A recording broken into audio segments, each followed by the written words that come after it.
Pascal Odibo joins us. He's also a financial analyst. Thank you for coming on this morning. Thank you very much. Well, it's interesting looking at this revocation or termination, that's the word, of contract with this Bi-Courtney. And, well, yeah, people just keep asking, does this have any implication for PPP? Or perhaps they should just read between the lines. PPP is on course, except, of course, that, yeah, the government will not foolhardy or unilaterally just terminate the contract without following due process.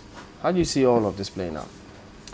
Well, thank you. Thank you for inviting me. And I want to first of all say that channels and perhaps other media houses that throw things up like this for discussion, you are indeed the what I would call the dividends of democracy. You know, people, issues like this can be brought and given an opportunity to be discussed. Because in the past, this kind of thing can be done and nobody hears about it, and just debate goes on. And having said that, I need to say it clearly here.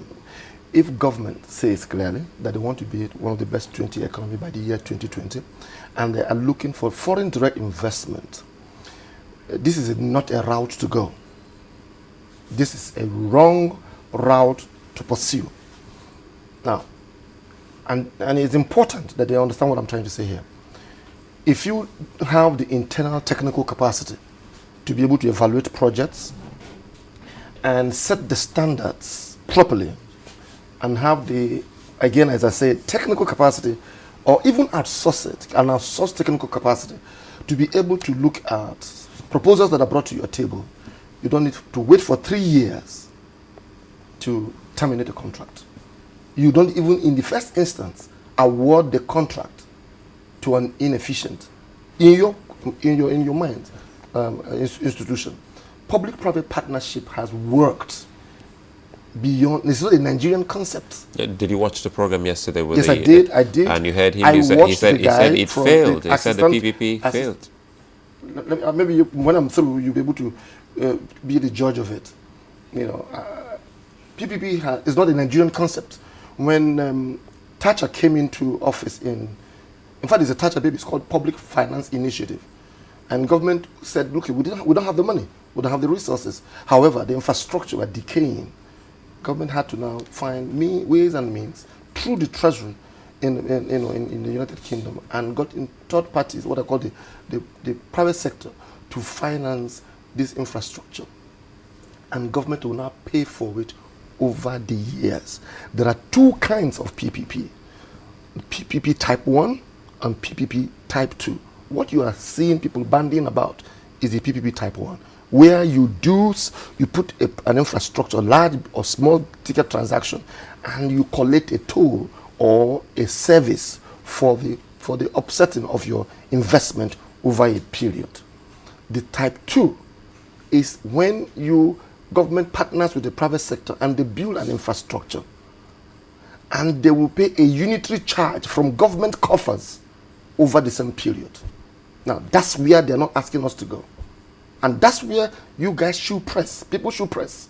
Because what is going to happen if you allow institutions to throw PPP as a means for infrastructure development, they're going to have a pool of money in their hands.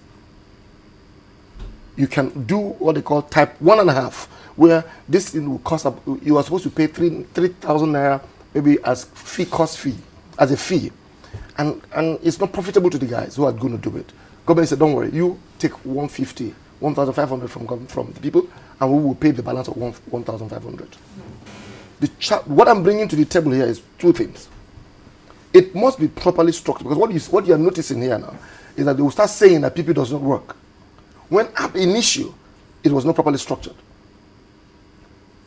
You gave Bi-Courtney. Listen, I'm not holding brief for Bi-Courtney. I'm just talking about what will make this country work. You can see the guy who left here and tell you the state of the roads in this country. Public service persons and personnel must be held responsible for the offices and the responsibilities that they occupy. It's not sufficient to be an assistant director. It's not sufficient to be a director in any ministry, department, and agency of government. And things fail. And all you just do is say you cancel, you terminate the contract. Who approved the PPP? Who bidded with Bi-Courtney? If Bi-Courtney did not do, why did it take 3 years for you to get to this position. And if indeed Bi-Courtney has not done the work, who is the second best bidder? Okay, so that's why you're asking who bidded with Bi-Courtney. Absolutely. Listen, Bi-Courtney, the MMA2, Bi-Courtney didn't win the contract. Cast your minds back. It was a company called Sanderton. Don't forget the MMA2 was burned down. And by the way, let us not start talking about, it's only when things collapse totally that we begin to think about building a new one. No, I think we'll have to talk about everything now. It was Sanderton that won the contract for the PPP of that MMA2. They couldn't deliver and perform. That's what threw up Bi-Courtney. So what we're saying here is that, do you have within the Ministry of Works, and let us even talk about works, a lot of things, internal capacity for the people to engage the public sector. So you see people who have an understanding of this subject matter. A man and his dog presents and has a contact with government or anybody at all. And he says, oh, okay, we can do this thing for you. He says, go and bring me a proposal. He now ties the proposal. I bet you. And listen, let's not throw Bi-Courtney away. By the time you and I, a lot of people were around, they didn't understand what PPP was all about. It was what they call a promoter. He was the one that brought it, as it were, to life. And if you ask him to tie up the transactions, to build the covenants of the concession, it's human nature for self-preservation. It's human nature. You are going to be asking somebody to be subject to his own laws. So what I'm saying that over a period of time, government has just approved PPP as a platform to increase and improve infrastructure approved at the highest level of government. Government has set up Infrastructure Concession Regulatory Commission. Government has a Ministry of Works.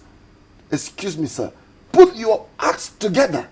Come up with a SWAT team that will be able to negotiate with the private sector. The private sector people are intelligent by nature. They compete by nature. So they seek knowledge by nature. They go to seek knowledge and understand how this thing works. What are you implying by this? Are you saying that in setting up that unit, that department government set up to monitor infrastructural development via PPP, are you saying that, again, due process was not followed? The things that should be in place were not in place? No, that's not what I'm saying. I'm saying that there are institutions and people. Let's even put away the institution, because public sector people hide under institution. This what they call no soldier kind of thing, and you don't hold somebody. If anything goes wrong in channels, that is someone. If this program does not hold for any reason, someone is held responsible. That's the point I'm making. If this Bi-Courtney government transaction has failed by their termination, who is responsible? There should be an audit. What wonders, in what circumstance, in what context then do we place the statement of the Deputy Director Works in the Ministry of Works then, when he says, well, the PPP failed, these guys didn't even mobilize, and so many things went wrong, even though he says, yeah, we'll be expecting their lawsuit or whatever case they bring about, we think this didn't work. And so they had to cancel it. Again, I say I am not holding brief for Bi-Courtney. I don't know who they are. Maybe one of them have attended our training programs on PPP. I tell you something. I heard him yesterday, and I saw him looking for documents. You know, I couldn't see cohesion for such a major road. You gave him all the time in the world to look for letters they have written to Bi-Courtney. You throw a bone, and a dog pursues the bone, and you start asking, why is the dog running? Why is the dog running? You from what you were saying, you were asking him, can you confirm that a memo was written to Bi-Courtney to stay action on that road until a couple of things were resolved? You asked him, I heard you ask him, when was the design? This is design, build, operate, and transfer. At what point was the contract, was the design approved? No, these are salient questions. And you know, these guys are too ad hoc and too fire brigadish in their thinking. You know, you don't just start by November and start saying you want to make the road passable.